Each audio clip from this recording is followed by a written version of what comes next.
대단한 궤변의 극치라고 생각합니다. 거짓말을 했는데 허위사실 유포는 아니다. 이재명 대표에 대한 대법원 판결을 그대로 옮겨온 것 같습니다. 이런 회계망측한 논리가 어디 있습니까? 정말 어이없습니다. 헌법재판소가 아니라 정치재판소 같다고 합니다. 헌법 정신에 기인해 국회 입법권과 검찰개혁 입법 취지를 존중한 결정입니다. 한동훈 장관의 무모한 정치 소송은 헌재로부터 각하당했습니다. 지금 당장 책임지고 사퇴할 것을 촉구합니다. 일부 절차상의 문제를 지적해 국회의원의 심의 표결권이 침해받았다고 한 것에 대해서는 유감입니다.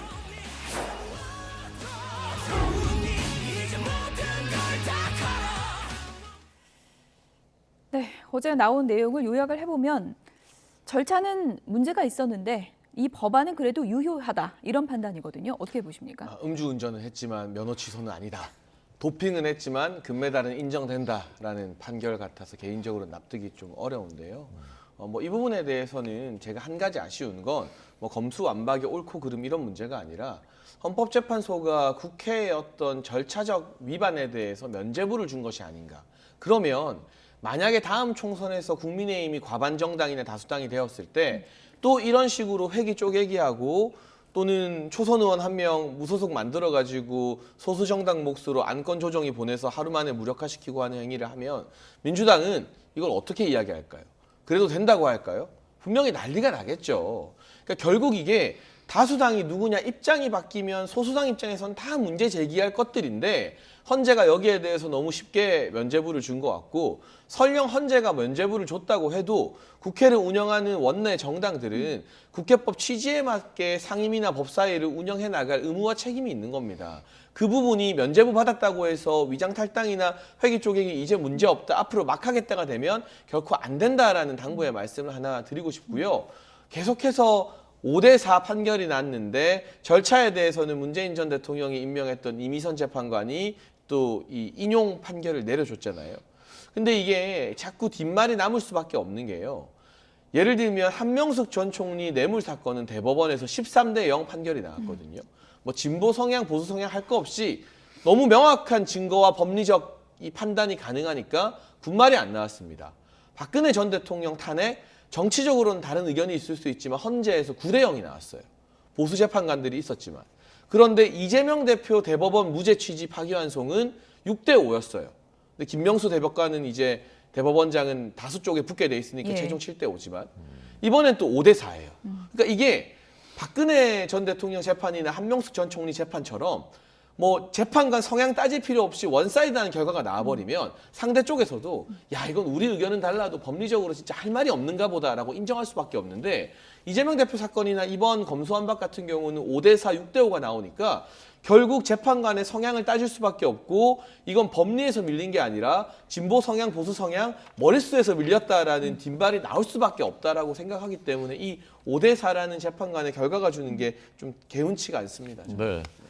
김선일 평론가님은 이 결정하고요. 그리고 아까 김기현 대표가 헌법재판소가 아니라 정치재판소 아니냐. 그 부분에 대해서 어떻게 생각하십니까?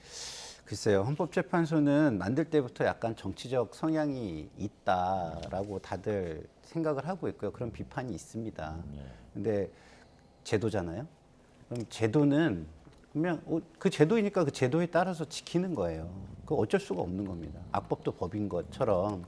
그래서 그게 싫다 그러면 제도를 바꾸는 수밖에 없는 것이고요.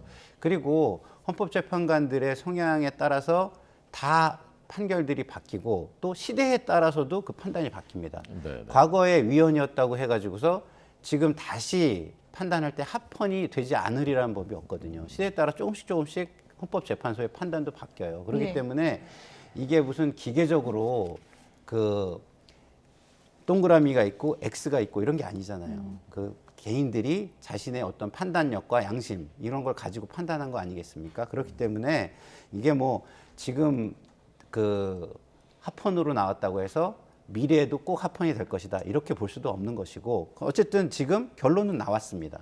그 판례가 그리고 성립되는 저는 과정 중에 하나라고 봐요. 그러면 지금은 국회의 자율권 이거를 좀 많이 인정을 해주지만 나중에라고 계속 이렇게 하면은 그걸 계속 인정해 줄 것이냐? 또는 저는 그거는 아니라고 보거든요. 그래도 그렇지만 어느 정도 좀 일관성이 있어야 되는 거 아닙니까? 그러니까 네. 그것이 저는 이렇게 봅니다. 그 일관성이라는 게 지금까지는 있었어요. 왜냐하면 그 개인의 국회의원 개개인의 권한이 침해된 거는 위법하다라고 얘기를 했고요. 예. 그렇지만 국회 전체의 의결 이거는 그들이 볼 때 그 헌법재판관들이 볼 때 어떻게든 시간이 더 걸릴 뿐이지 이거는 통과될 거라고 사실은 보는 게 맞잖아요.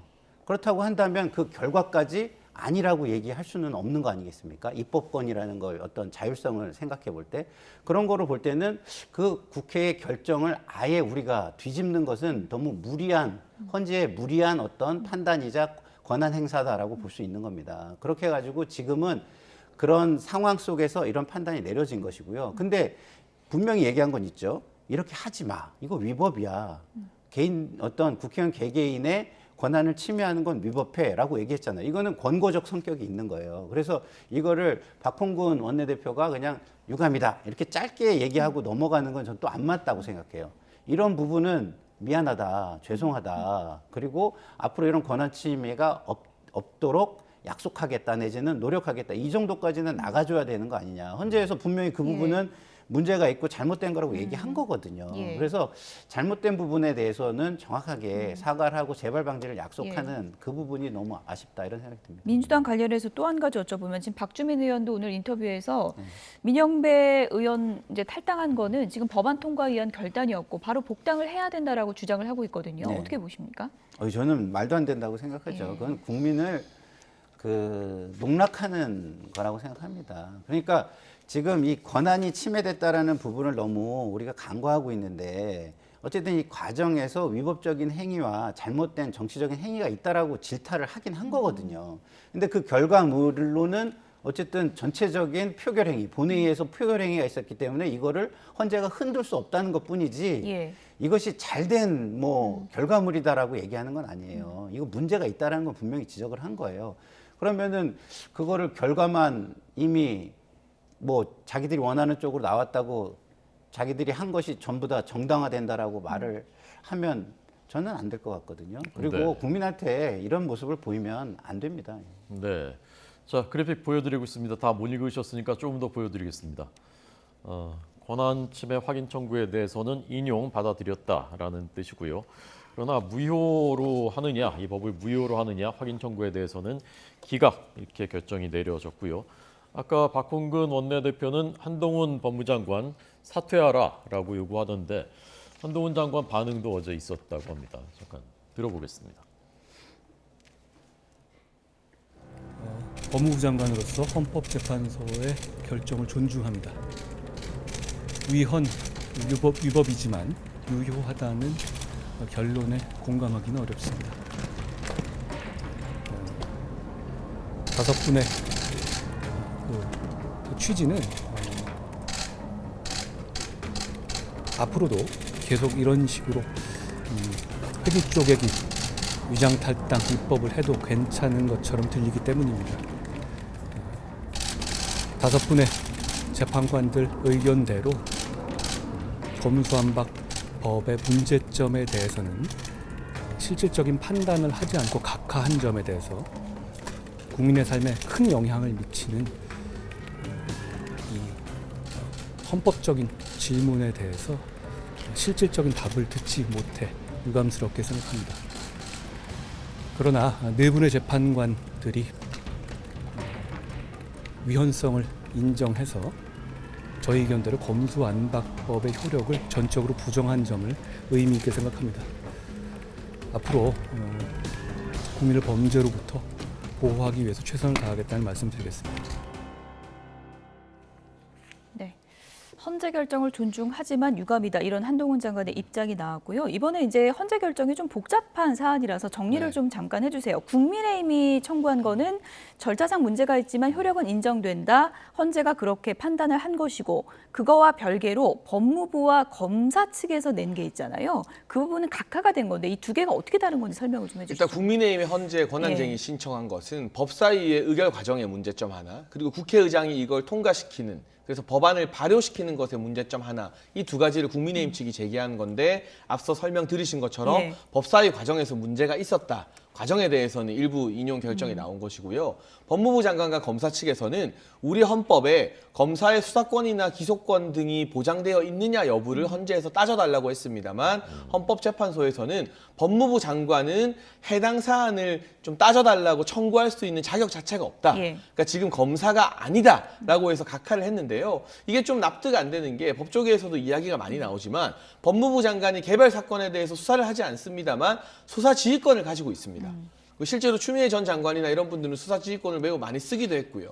그러면 당연히 이 검사의 수사권에 대해서 이 법무부 장관이 청구할 수 있는 자격이 있다고 봐야 되는데 이건 심의 자체를 하지 않고 각하를 한 거예요. 실질적 판단을 하지 않은 거죠. 네네. 내용에 그럼 대해서. 만약에 나중에 법무부 장관 제외하고 검사 측이나 뭐 이런 곳에서 다시 한번 이걸 이 헌재에 또 쟁의를 요청했을 때는 이 대상 조건이 있다고 인정되어서 헌법재판소가 심사할 가능성은 남아 있는 거죠. 다만 그때는 헌법재판관의 구성이 지금과 같지는 않을 겁니다. 일단 당장 올해에만 2분이 교체되고 내년에도 많은 분들이 교체될 예정이기 때문에. 그래서 이건 뭐 기각이다 인용이다가 아니라 그냥 헌재 자체에서 해당 안건을 심의하지 않았다라고 보면 맞을 것 같고요. 한동훈 장관 같은 경우는 이미 시행령 개정을 통해서 이 검사의 수사 범위를 좀 확대시켜 놓았습니다.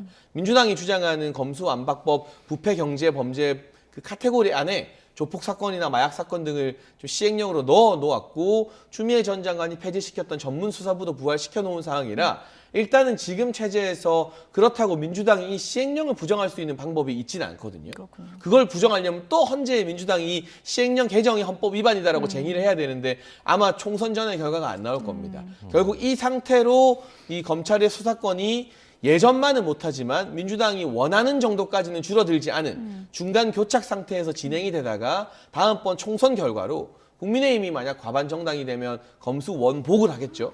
뭐 민주당이 그렇게 되면 계속 검수 완박을 더 세게 밀어붙이는 것이고 예. 총선에 또 많은 공이 넘어가게 된 것 같습니다. 간략하게 사퇴하라 민주당 주장은 어떻게 보세요? 그러니까 이 박홍근 의원이 과거 국민의힘 소속이었던 이은재 의원을 점점 닮아가시는 것 같아요. 사퇴 요정. 네. 앞으로 저는 박홍근 원내대표를 그냥 사퇴 요정이라고 부르겠습니다. 네.